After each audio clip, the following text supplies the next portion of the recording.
Ladies and gentlemen, good day and welcome to the ICICI Prudential Life Insurance Company Limited Q1 FY2026 earnings conference call. As a reminder, all participant lines will be in the listen-only mode, and there will be an opportunity for you to ask questions after the presentation concludes. Should you need assistance during the call, please signal an operator by pressing star then 0 on your touchtone phone. I now hand the conference over to Mr. Anup Bagchi, MD and CEO of ICICI Prudential Life Insurance Company Limited. Thank you, and over to you, sir. Thank you. Good afternoon and welcome to the results call of ICICI Prudential Life Insurance Company for the quarter ended June 30th, 2025. I have several of my senior colleagues with me on this call. Amit Palta, Chief Products and Distribution Officer, Dhiren Salian, CFO, Jeet, Chief Human Resources and Operations, Deepak Kinger, Chief Risk and Governance Officer, Manish Kumar, Chief Investment Officer, Shauvik, Appointed Actuary, and Dheeraj Chugha, Chief Investor Relations Officer.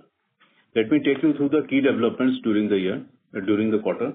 We express our sincere gratitude to Mr. Dilip Karnik, who has retired from the position of Independent Director effective May 9th, 2025, having completed the maximum age of 75 years as prescribed by the IRDAI regulations.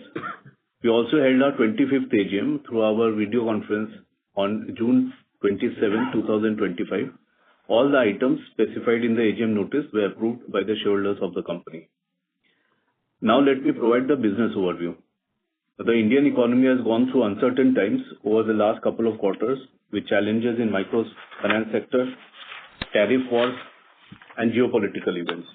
This has led to volatility in equity markets and has impacted the market sentiment in general, specifically discretionary spending. The life insurance industry was also impacted and grew at a slower pace in Q1 2026, delivering 5% year-on-year growth in retail weighted received premium as compared to 20% growth in the previous year Q1. ICICI Pru Life grew at a very high pace in Q1 last year, delivering a 47% RWRP growth, primarily led by strong linked business on account of buoyancy in the equity markets and a unique product offering in the annuity segment. Thus, this year's Q1 was impacted by both external factor in the form of uncertain market environment and internal factor being a very high base year of last year. On the other hand, we have witnessed a surge in the non-linked segment as customer preference started shifting towards guaranteed products given the volatility in equity markets. Additionally, retail protection segment continues to witness strong momentum as the product by its inherent nature is not much dependent on the market environment.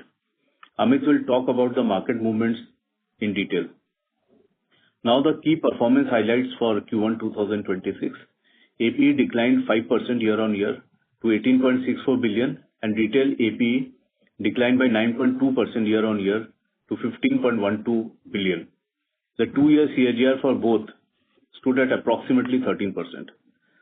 Retail NOP grew by 2.6% and new business sum assured grew by 36.3% year-on-year, led by strong growth in protection businesses. Retail new business sum assured grew by 31.5% year-on-year. Total premium grew by 8.1% year-on-year to 89.54 billion. Our 13-month persistency stood at 86%. And 49-month persistency stood at 69.8%. We continue to deliver on our claim promise with leading claim settlement ratio of 99.6% with an average turnaround time of 1.1 days for non-investigated individual claims. We remain focused on improving customer experience. 54% of our policies were issued on the same day for the savings line of business. Cost to premium improved by 280 basis points to 21.2% in Q1 2026. VNB for the period was 4.57 billion. With an APE of 18.64 billion, the margin stood at 24.5%. PAT grew by 34.2% year-on-year to 3.02 billion. AUM grew by 5.1% year-on-year to 3.2 trillion as on June 30th, 2025. Risk management is an integral part of our ecosystem with focus on right selling, right sourcing, and right onboarding. Our robust risk management architecture is exhibited in our strong and resilient balance sheet, and our solvency ratios stood strong at 212.3%. We have received recognition from various industry forums affirming our customer-centric approach being embedded in every step of our business. The complete list of awards is provided on slide 49.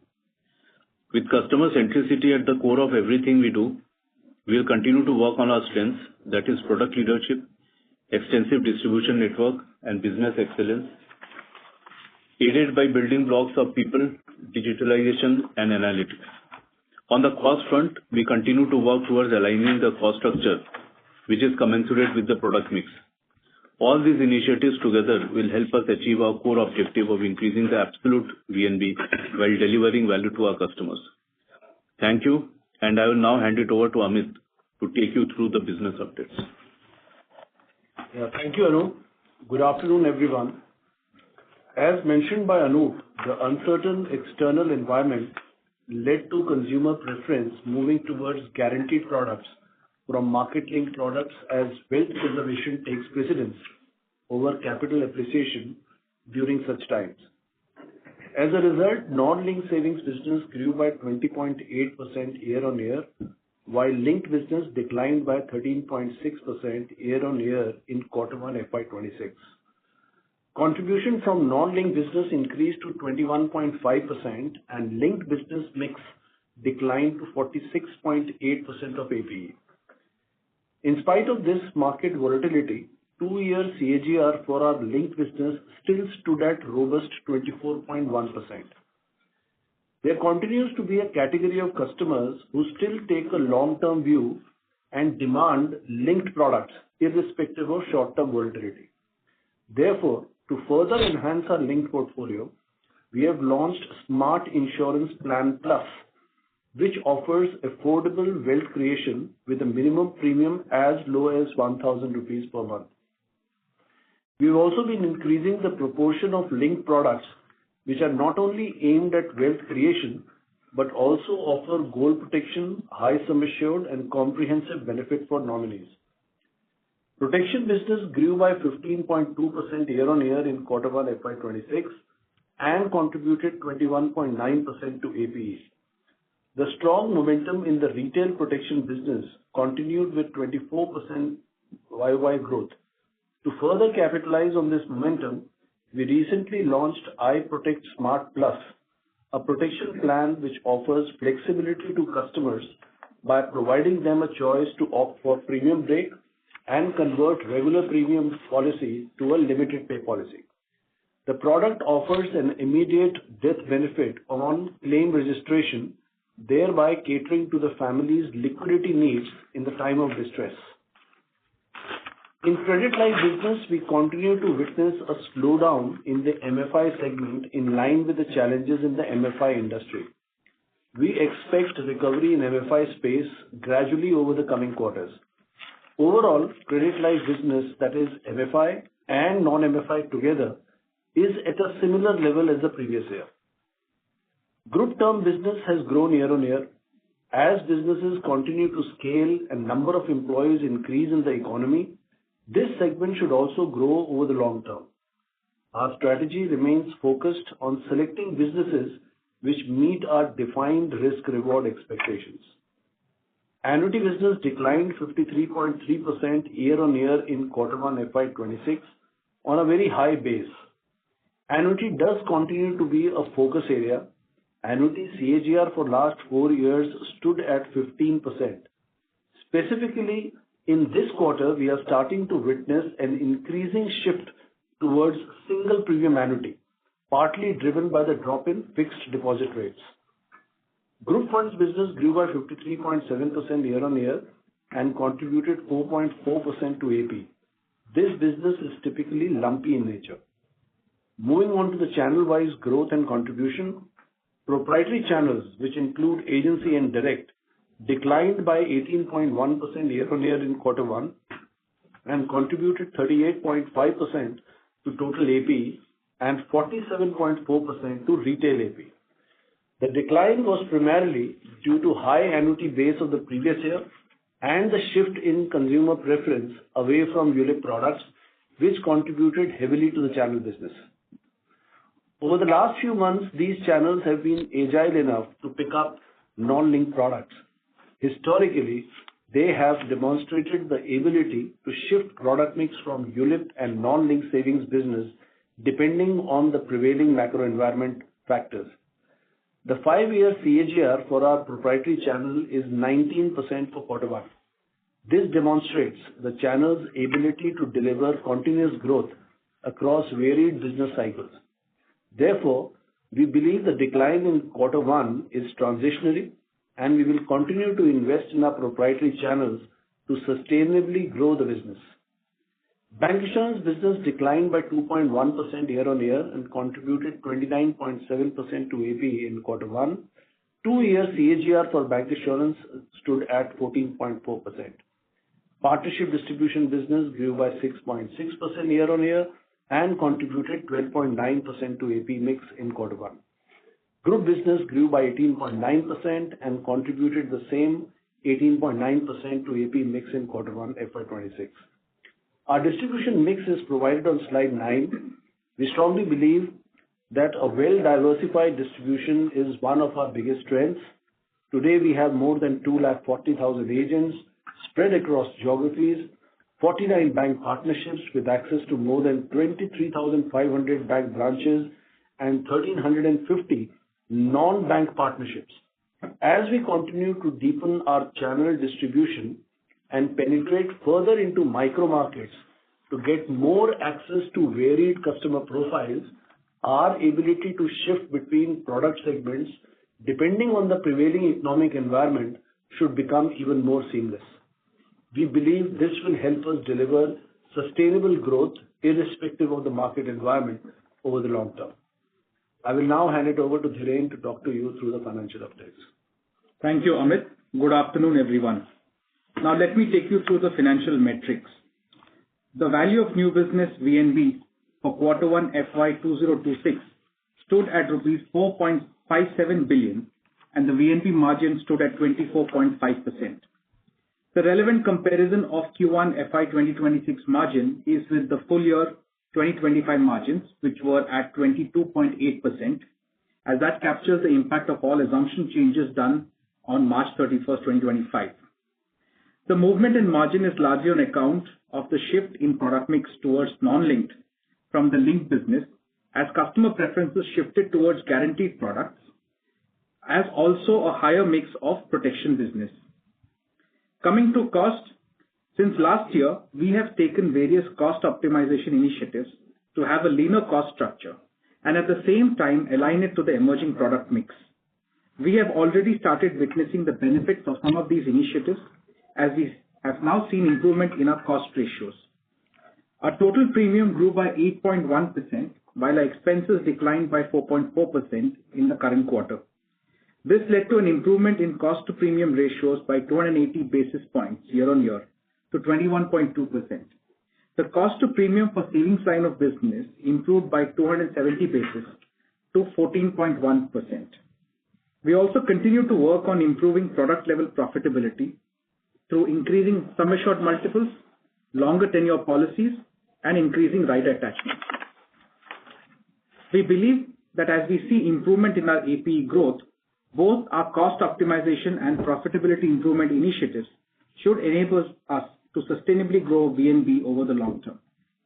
Moving to other financial metrics, the company's profit after tax for current quarter stood at rupees 3.02 billion, an increase of 34.2% year-on-year, primarily due to lower new business strain coupled with higher investment income from shareholder investments. Our assets under management stood at rupees 3.2 trillion and our solvency ratio continued to be strong at 212.3% at June 30, 2025. Thank you, and we're now happy to take any questions that you may have. Thank you very much. We will now begin the question and answer session.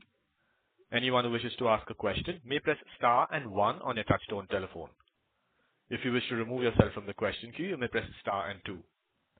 Participants are requested to use handsets while asking questions. Ladies and gentlemen, we will wait for a moment while the question queue assembles. The first question is from Nischint Chawathe from Kotak. Please go ahead.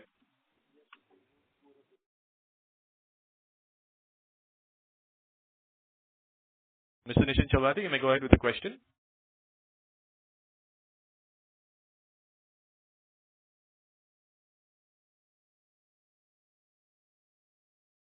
Yeah, hi. Am I audible now? Yes, we can hear you. Please go ahead. Yes. So, we are just trying to understand a little bit, on the margins front.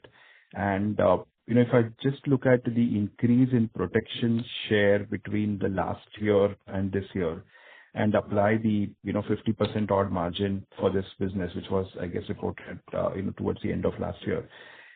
Even then you should probably have had, much higher expansion in the overall margin. So I was just trying to see if there's a way to reconcile these numbers. Nischint, I think if you apply the full year product margins, you will get to what we are seeing at this point. By and large, there will be some minor movements that will be there, such as some yield curve adjustments, etc. But you'll get to this number. But if I look at just the protection level margin, I mean, there's almost like a 400 basis points rise in protection, right? And if I just look at the protection level margin, you should have got the YOY expansion in margin. So I was just wondering whether I'm missing anything. Yeah, but it's beyond just the protection, right? You have linked, you have non-linked also. So you'll have to take that into account, Nischint. I mean, again, and arguably, the linked business margins would be lower than non-linked, right? So that's true. Yeah. And but you still get that. Okay. You have a group funds also that comes along the way.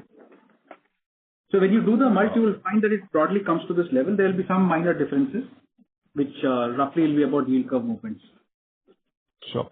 And what explains the sharp decline in the agency business?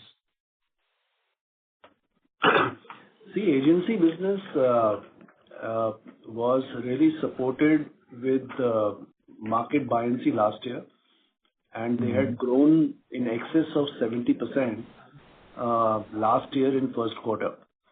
And that was supported, of course, through unit-linked product as well as a new annuity product that we had launched last year.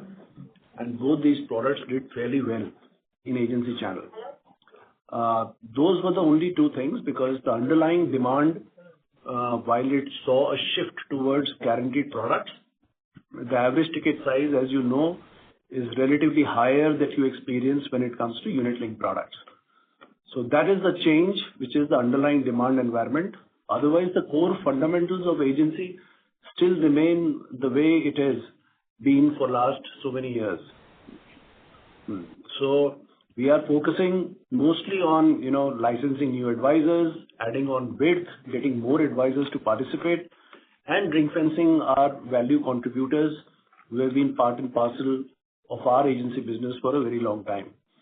So Nischint, fundamentally, you acquire new agents, you license them, you build them capability, you ring fence, create programs, do a digitization, take the administrative work away from advisors, empower them with applications like iPro Edge that we did exclusively for them, do a differentiated propositions.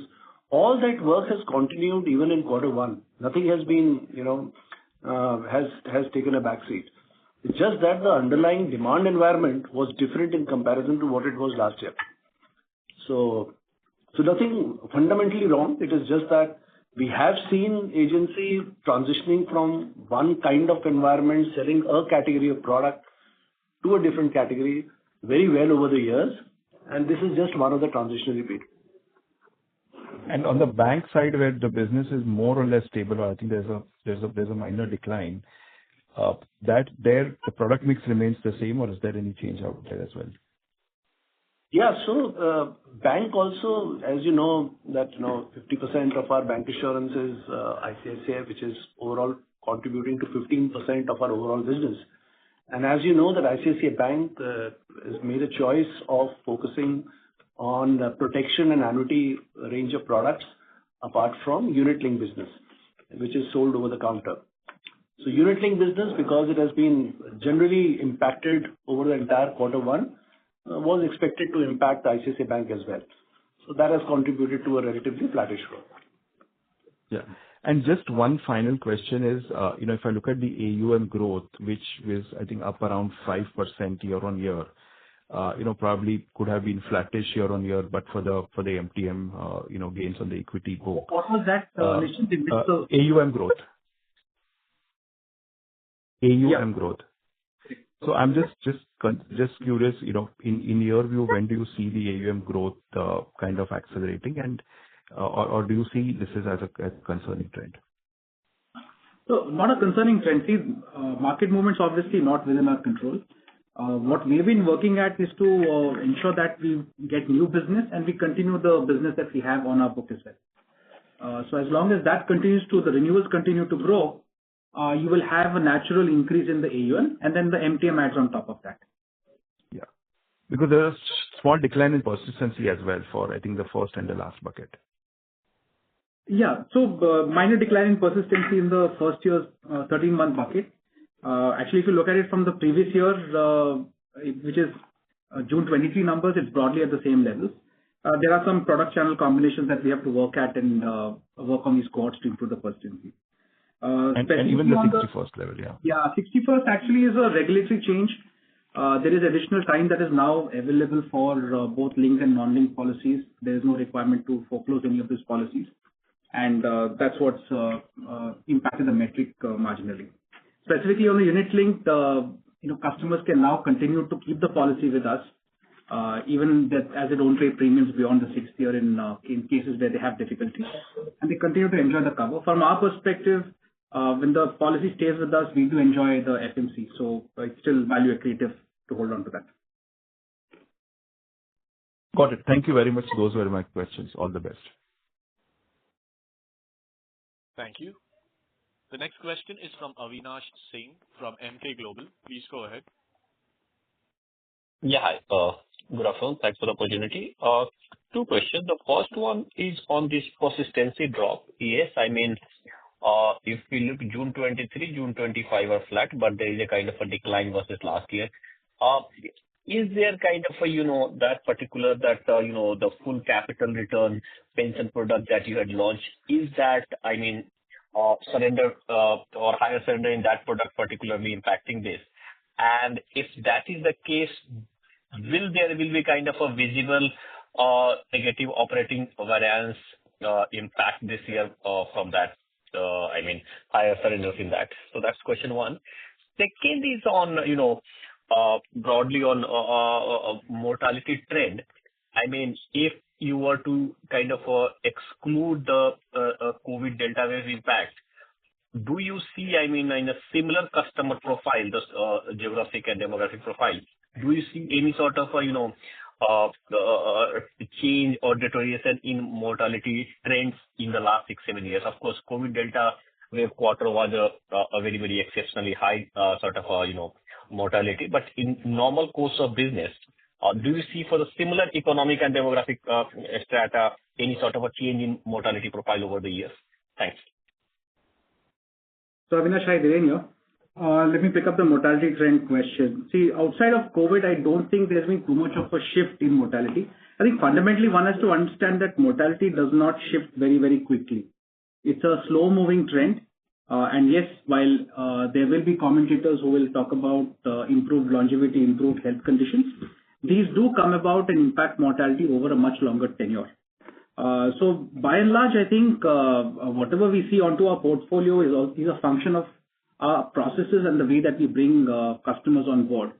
You may have noted in some of our slides, we have spoken about a lot of our models in place which help us manage the onboarding process, which identify potentially poorer profiles in terms of mortality. And then we have a process by which we are able to understand what the customer profile and see if that's relevant for the product that we have offered.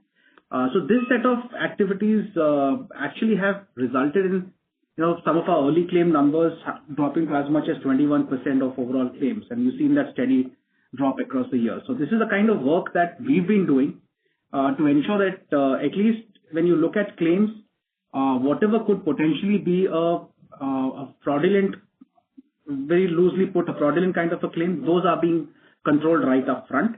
Whereas, of course, over the long term, the underlying profile itself will play out. That's on the question on mortality. On terms of persistency, one other element that also does impact the 13th month is that if you recall back in March 23, which was the last month when the tax regulations were changing, what we have seen is that particular month does actually have a heightened persistency. Now, that would have played some part as the numbers have gone up to June 24 numbers that you see of 89%. And as that has washed off, you do have it reverting to a more normalized level from the past periods. Outside of this, there are channel and product mixes that, like I said earlier, that we have seen some challenges on that we will work at improving in these cohorts. Yeah. So, I mean, you are not seeing kind of any unusual thing in the surrender that may have impact on operating variances at this point? No, from the end of 25 till now, I think it's a little too early. We'll wait and watch this as it goes by. Okay. Thank you. Thank you. The next question is from Shreya Shivani from CLSA. Please go ahead. Hi, thank you for the opportunity. One thing I wanted to check, in the non-linked savings growth that you have delivered, can you give us some color on what was the growth between par, non-par, some indication of which segment has scaled up faster? That's my first question. My second question is on the cost ratios. Now that your annual report and all public disclosures are out, I just wanted to check that does your non-par segments absolute cost of FY2025 was it in breach of the EOM guidelines? I know the EOM guidelines are not applicable in FY2025, but just wanted to check. And an adjacent question to that is, when you talk about cost optimization, can you help us understand what all initiatives are being taken on that front? Thank you. Hi, Shreya. So if your first question was in terms of the color on non-linked savings, then roughly at this point, we're looking at about 50-50 in terms of the par, non-par mix. Amit also pointed out that in this last couple of quarters, we've seen an improvement in growth for the non-par product, given obviously the environment that you have seen. So that has actually done quite well in this particular quarter. So that now the non-linked savings portfolio looks like a 50-50 between par, non-par, roughly. In terms of our cost ratios, and you spoke of the expense of management, I think they're well within the expense of management at an overall basis, both for non-par as well as the par lines of business. What are we doing around cost optimization? There's actually a variety of things that we have done. We continue to invest in manpower. Right now, obviously, the idea is that where we need to have investments, we'll continue those investments in terms of people. But by and large, what we've also tried to do is to understand what are the additional work that we do within our operations and look at cutting that out. So overall, when you look at the costs, you will find that it's actually declining and actually has been steady and then declining as you look at this particular quarter. Right. But if you're continuing to invest in manpower, and also, I'm not sure I understood where are we realigning or where are So there will be realignment of manpower along the way. So if you have channels where you do need to invest, you will continue to invest in those. Where we don't need to invest, we would move out of those. All right. Got it. And just one follow-up question. When you sell these products, like, the ULIP plus protection product, which has done quite well for you, so how are the premiums reflected in our product mix table? Do you show that in ULIP or, I don't understand that, whether it's shown with, bit of it is shown in protection, bit of it is shown in the ULIP line item. How do you show that premium? It's, the right attachments will be part of the base product. So it will show up in the specific line of business. So it will show up in ULIP product, right? Yeah. Because protection is the rider, correct? So if a ULIP product has been sold with the rider, then the entire premium of ULIP and the rider would be shown under the ULIP component. What you see under protection and specifically retail protection are term plans. And if there are riders that are attached along with the term plan, they will show up over there. All right. Understood. Thank you so much. This is And understood. attachments on non-linked products as well.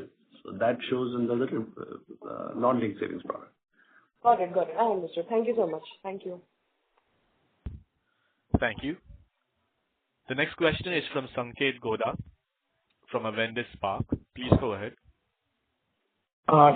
Thank you for the opportunity. I wanted to understand again this annuity piece a little better.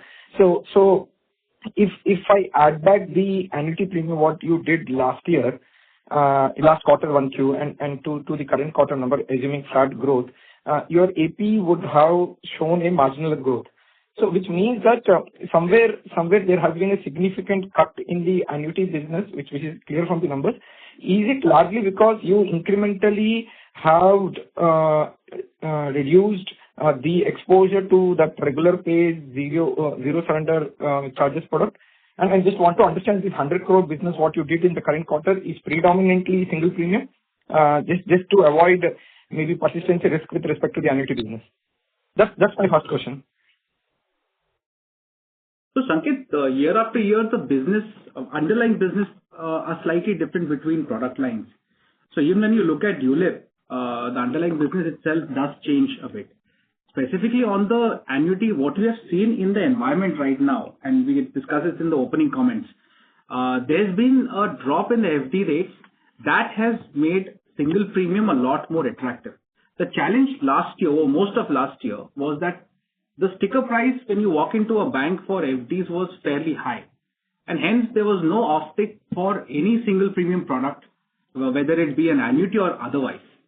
What you've now started to see in this quarter is that an uptick in terms of single premium, primarily because when you see the sticker price at the FDs come down, these products have now started to become a little more attractive. And that's the kind of growth that we started to see at this point. But the regular pay and single pay we can understand, but regular pay should grow on its own, right, irrespective of whether what the interest rate environment would be.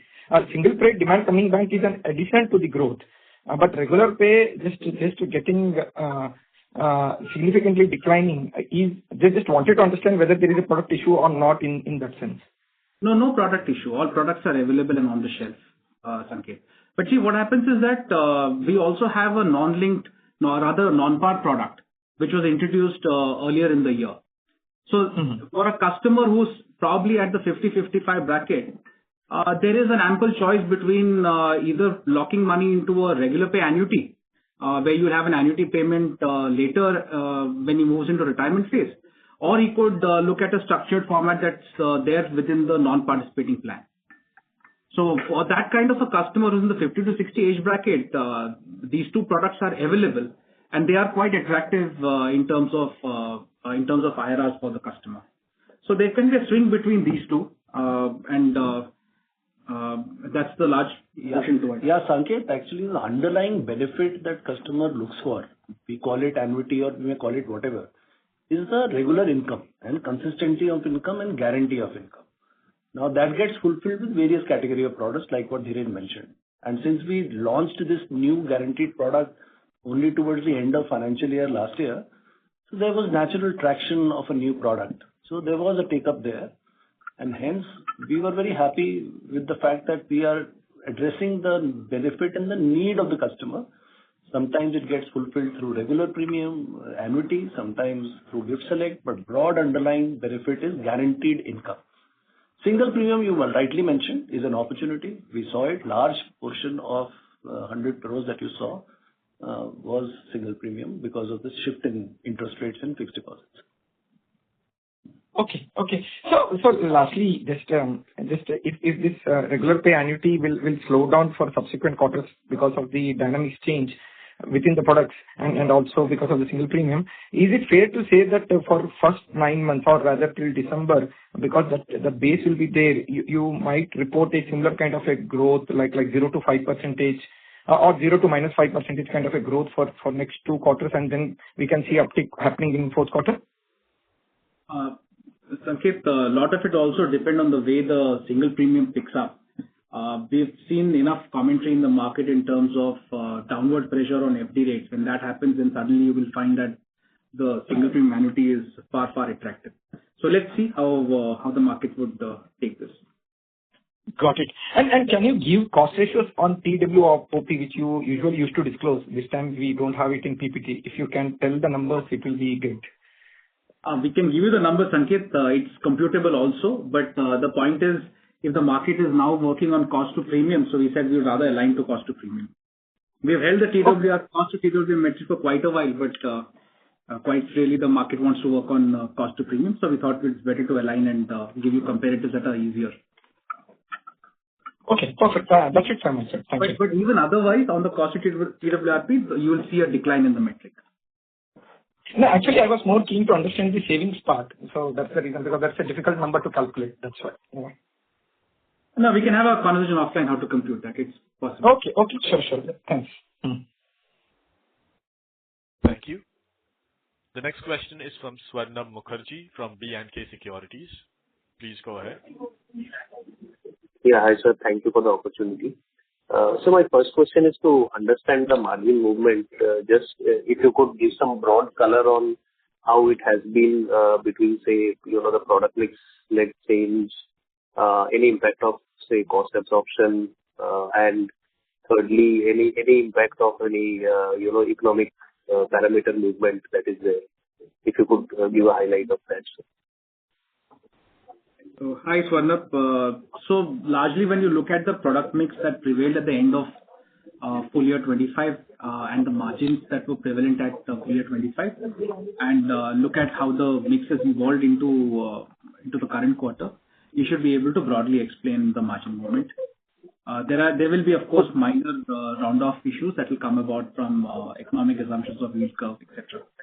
But that's the smaller component of it. The larger component will anyway be explained by the product mix.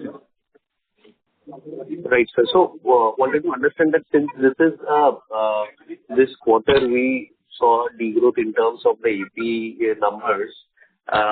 So what is the role of expense absorption in terms of the VNB going forward? Because product mix, you definitely understand that the mix has improved significantly in terms of high margin products. But in terms of the expense absorption, were we anticipating this kind of outcome in premium, and hence we had in our initial estimates kind of baked in a lower number? And if that is so, then for the remaining part of the year, would we also kind of continue to see such a trend? So that is what I wanted to understand. And secondly, I think we see that in the presentation that the yield curve estimates have been, I think, changed for, for the reference rate at June 15 this year. So just wanted to understand what is the impact on that. There is, I think, the sensitivity is there to the yield curve movement. So if you have some simplification or broader color, that will be very helpful. Yeah, from a cost perspective, there will be a marginal impact within the margin, but by and large, what you've also seen is a variety of cost control measures that have actually resulted in this cost being broadly in line with how the APs move. So again, this is early part of the year. We are not, we of course didn't plan for a -5.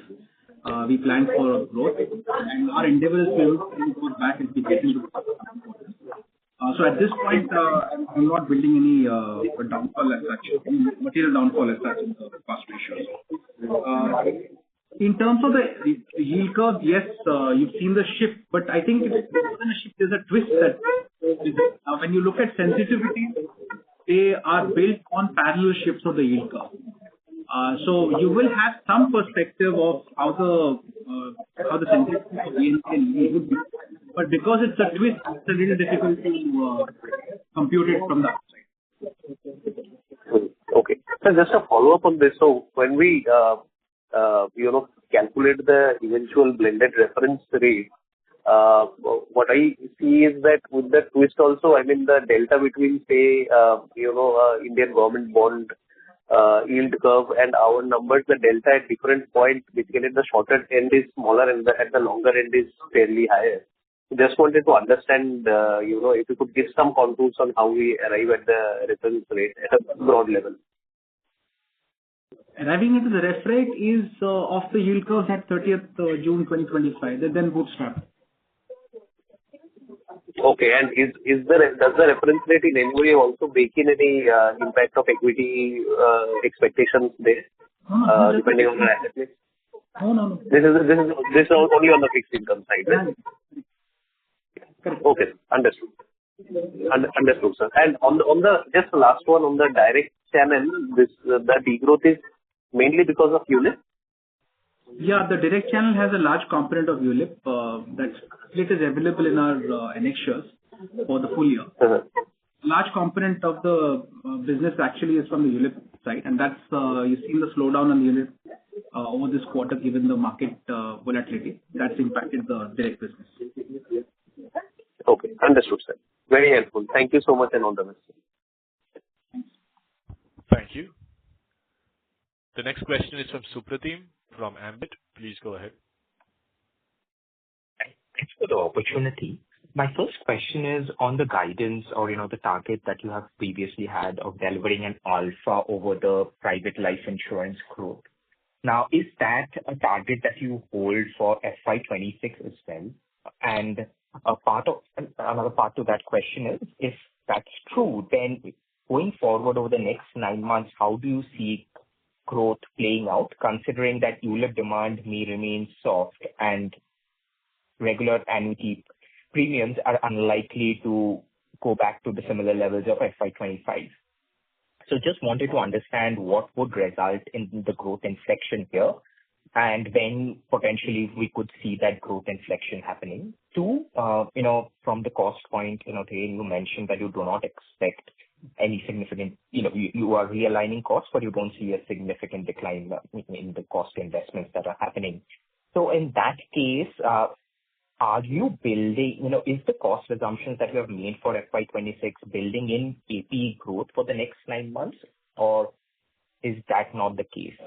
If you could give us some color so that we understand how the costs will play out for the next 9 months, that would be very helpful. And lastly, given all the noise around your annuity product and the persistency in that product, would it be possible for you to give us some comparison about how the persistency of 13-month persistency in the annuity product has played out this year versus last year? Those are my 3 questions. Thank you.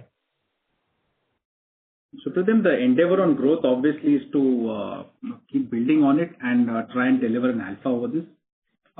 Specifically, when you look at it from a very short-term perspective, let's say a quarter, there will be base effects that come into play. And as Amit also articulated, we've seen a very high growth in quarter 1 last year, upwards of 35%.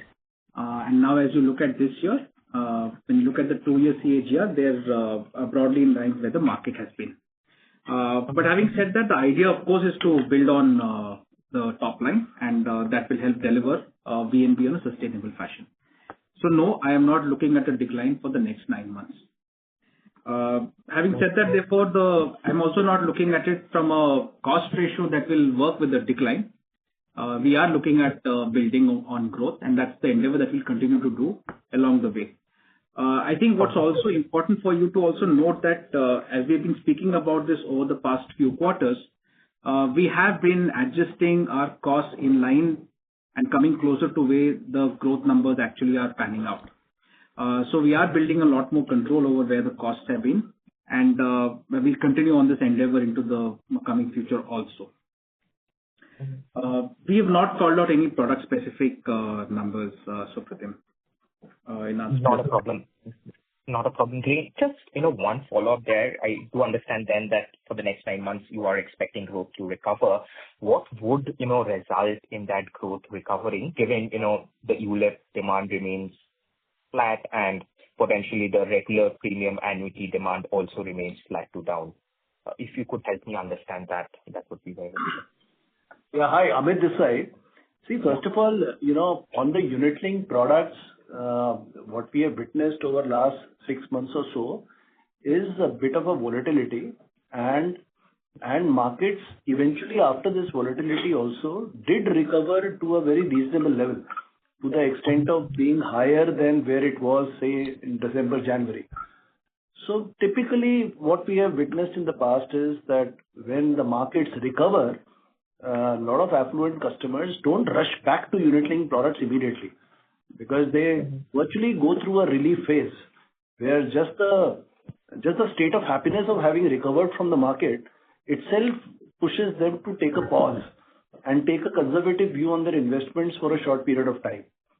So with core fundamentals of the market being where it is for the country and India demographics still remaining young, I don't think this volatility and uncertainty on unit-linked products and these events are going to stay for very long. So at some point in time, unit-linked products will become meaningful once again, and you will see that demand coming back. At the same time, guaranteed products continue to remain very attractive at this point in time. So near to medium term, while the ticket size, typically the wealth conservation from the same customer, you may not get to the extent of unit-linked products, but through width of our strategy, by getting more people to contribute, more advisors to contribute, we'll try to compensate average premium being lower in comparison from non-linked savings business. So we want to compensate from there. So our growth will come from a channel perspective, it will come from width, and from product perspective, it will be quite balanced. I do believe that our outlook on unit link is not very conservative going forward. I think it is at some point in time towards the second half, you will see buoyancy coming back. Got it. Understood. No, that's very helpful. Thank you. Thank you. Before we take the next question, a request to participants to please limit your questions to one per participant. Should you have a follow-up question, we request you to rejoin the queue. The next question is from Prayesh Jain from Motilal Oswal. Please go ahead. Yeah, hi. Just a couple of questions. Firstly, does the cost in any way get influenced by the channel mix that we had in this quarter, and that as the agency kind of picks up, do you think that the cost could be kind of on an increasing trajectory in the remainder of the quarters? And second question would be again on margin trajectory. Now that you've been mentioned that ULIPs could kind of pick up in the second half.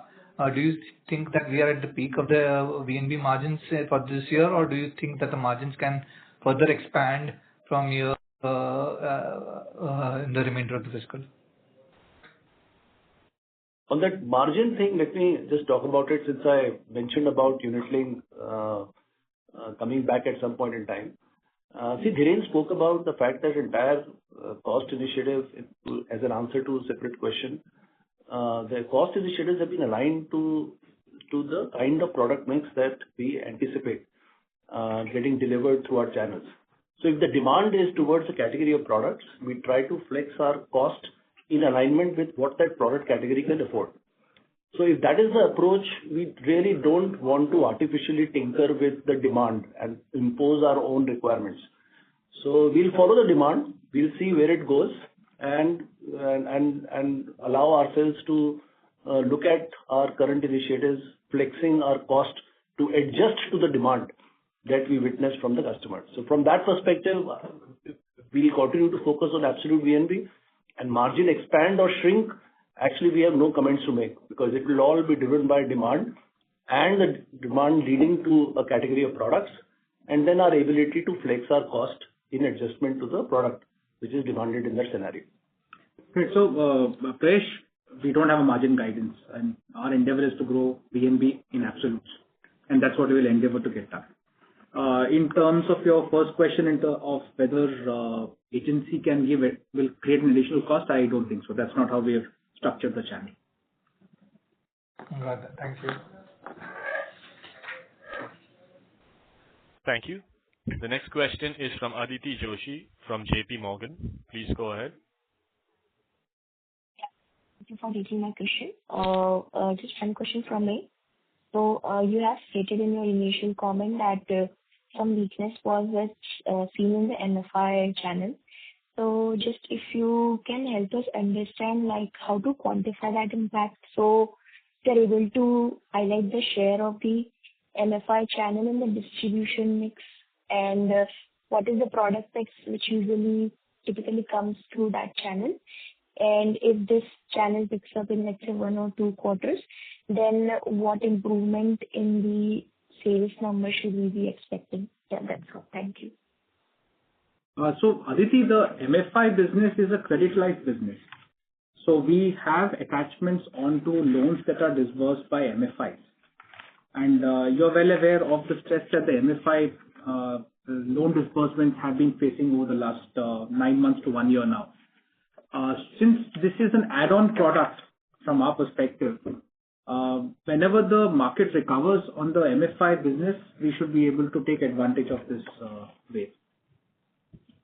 So the only product that we sell with MFI is the credit life product. Yes, so this is pure credit life, right? Nothing else in there. Yeah, it's Okay. just. Okay, got it. Yeah. Okay, understood. Yeah, thank you. Thank you. Next question is from Madhukar Ladda from Nuvama Wealth Management. Please go ahead. Hi, everyone. So, would it be fair to say, obviously, product mix has improved a little bit towards protection, but their cost ratios have come down. Is a good part of the margin expansion because of cost ratios coming down across product lines, because both for protection and savings lines of business, we're seeing cost ratios come down.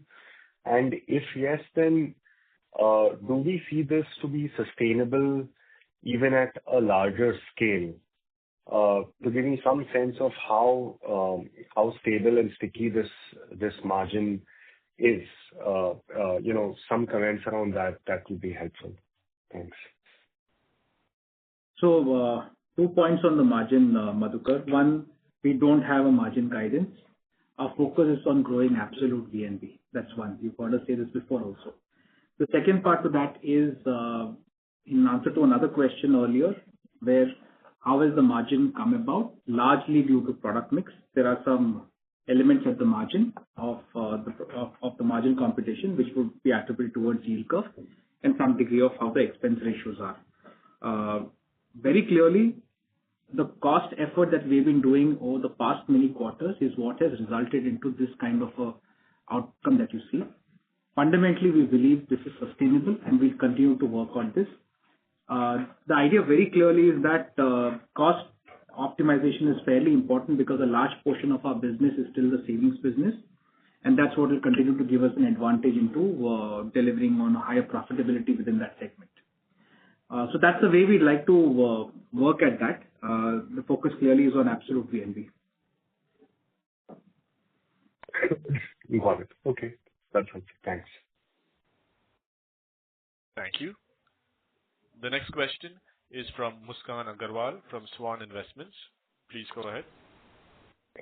Yeah. Hi, everyone.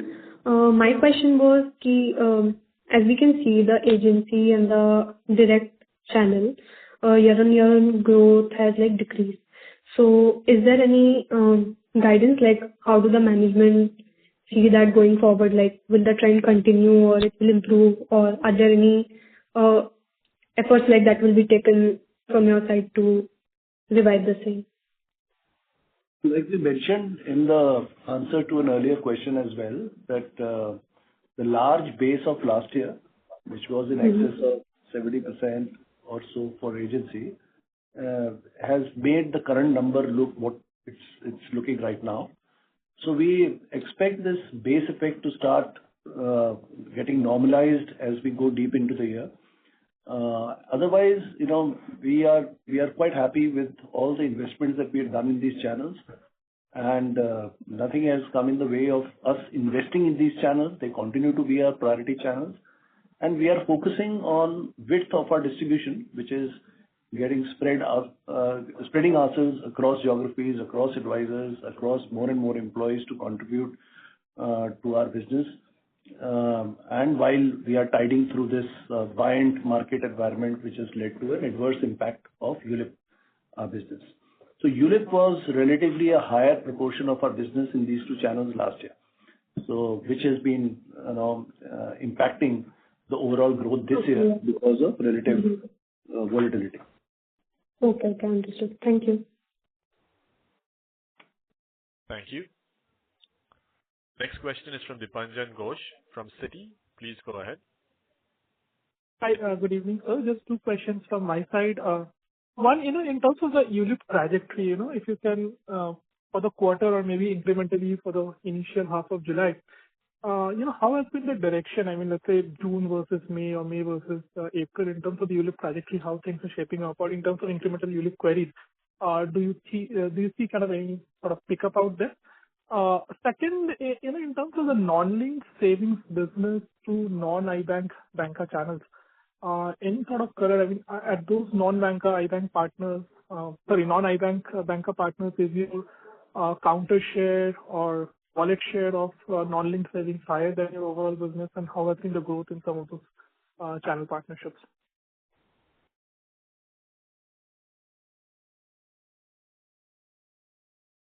So ULIP trajectory looks like, it is very similar to what we have witnessed in the first quarter. So let's see how it goes from here. It's very difficult to anticipate when, though the general outlook is that it should improve sometime. But at this point in time, we have not seen demand picking up like the way it was last year. On the second question on non-linked savings business through bank partners other than ICICI, yes, the products are being made available and they are there at the counter. We don't publish any information pertaining to share of the shop. It's all about a product being made available at the partner shop on the terms which are win-win for both us as well as the partner. So at times you win, at times you lose, at times you get more, at times you get less, but it all gets leveled out. We are fairly well placed with our partnerships. Now all the partnerships are very long ones. So barring few, the ups and downs in between, I think our job as a manufacturer is to make the product available. And there is no category of savings business which is not available now with us. So we have ability to compete across category of products. And depending upon the time and the environment and the call taken, the share may go up and down. Got it. And just follow up on this, I mean, how is the product pipeline stacking up for the next 9 months? Product pipeline to savings, protection, annuity ke baat kuch hai nahi. There's nothing that is beyond this. Within this, we have been continuously innovating, talking to our customers, understanding their needs, seeing needs evolving, and it is something which, evolves. So otherwise, the rest of the details are something that very difficult for me to divulge in the open call. So that's something which is always a work in progress. We keep working on it. There is quite a bit of innovation we have done across 3 categories of products. And hopefully, we'll keep coming out with newer propositions over a period of next 9 months. But difficult to really spell out as to what is there in the pipeline. Sure. Thank you and all the best. Thank you. The next question is from Mohit Mangal from Centrum. Please go ahead. Yeah. Thanks for the opportunity. So I've got 2 questions. The first is in terms of, the retail protection. So we saw a good amount of growth. So assuming that, the pricing has not changed, I was just trying to understand that have we sold more policies with similar sum assured or similar number of policies with higher sum assured? The former, more policies, sum assured, average sum assured are broadly the same. Okay, understood. And secondly, in terms of, we have done partnership with 49 banks and just wanted to understand, is it more concentrated or is it like well diversified across all? If you could just throw some color on that. Yeah, it is quite diversified. Actually, we have very deep presence in semi-urban, rural locations also through some of our partners who have very strong presence in these markets. So by virtue of these 49 partnerships, we've been able to reach out to virtually every corner of the country. And it's quite diverse. It's not concentrated at all when it comes to concentration of our business. It's just that, we have to balance out both the growth as well as the quality of business, because as you go deep into markets, smaller markets, and get into mass customer segments, lower affluence customer segments, you tend to come across challenges on persistency kind of metric, which is more to do about the affordability that our customers may have in these smaller markets.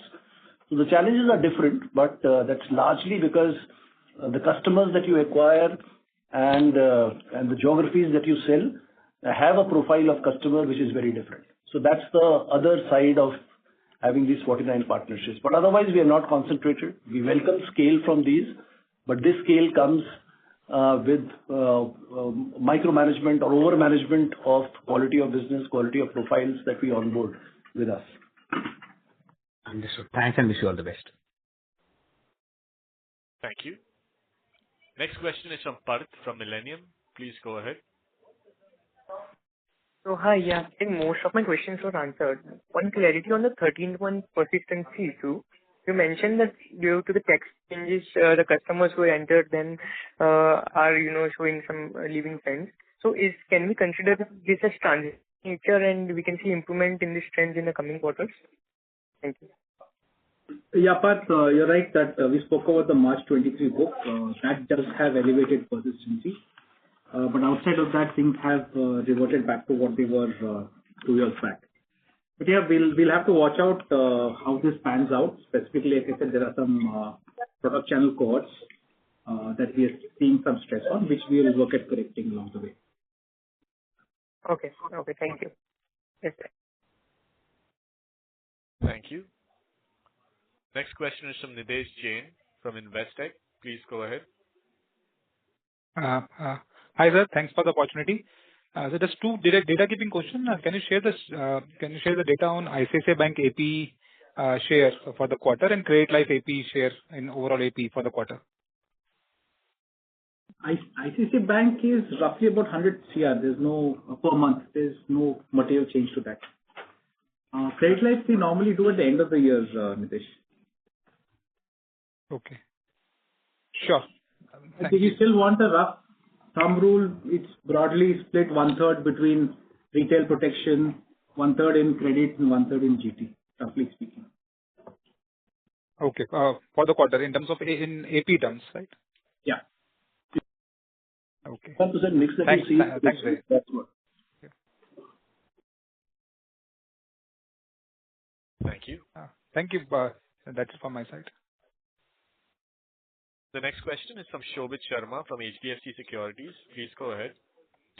Yeah, hi sir. Thanks for the opportunity. So my first question is on the regrouping which has happened on the new business side for the Q1 FY2025. So can you help us understand what has led to that revision? Because I can see overall new business revised downward by 5%. There is a downward revision in the single premium by 12%, and the first year premium has been revised upward by 7%. So that's my first question. Secondly, on the rider protection side, so you mentioned that that premium is currently classified in the respective product category. So can you help us understand what would be the retail protection number if instead of that 7.5% which you have reported, what would be that number if that rider protection would have been classified in that segment? And lastly, on the growth side, on the 12-month rolling basis, your IRNB growth has been very suboptimal. It has been 3% versus the private life insurance growth of 11%. So how should we think about it going forward? So Shobhit, when you look at growth, specifically when you look at 2-year CAGR, I think that 13% odd is well in line with most of where competition is. Obviously, our endeavor is to be able to grow ahead of competition. This has been one quarter where we had a sufficiently large base impact coming through from the past quarter. Coming to your second question in terms of riders, see, the rider premium actually is a smaller component of the base share of the base premium. So we don't call it out specifically what is the rider component out of it. But what we have done very clearly is put the rider premium as part of the base product itself. So when you look at each line of business, you will see it as base plus rider within that. Just to follow up on this, so can you help us understand how much is the attachment ratio of this rider in terms of We've not called out that number, Shobhit. No, we've not called out that number. Because in a lot of cases, when we also do sell a product, the product is also sold with that particular rider to be able to meet that specific need of the customer. So it's not just an addition of the rider, it's a packaging of the overall proposition, and therefore the rider forms an integral part of the proposition to the customer. Okay. And on the regrouping side, sir? Yeah. So this was on the group OYRT business. The requirement was to split it into first year and renewal.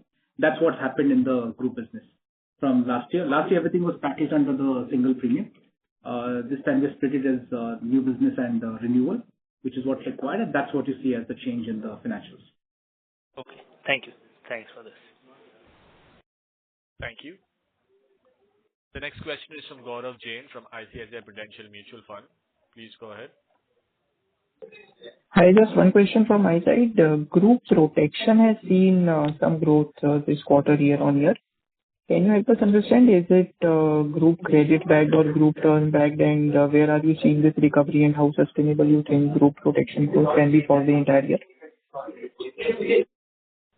So Gaurav, yes, this is both GT has grown as well as credit life has grown. So credit life specifically. And some more color has. Credit life is flattish. Sorry, just to clarify, credit life is flattish. MFI is down. Non-MFI is up. And GT, of course, is up.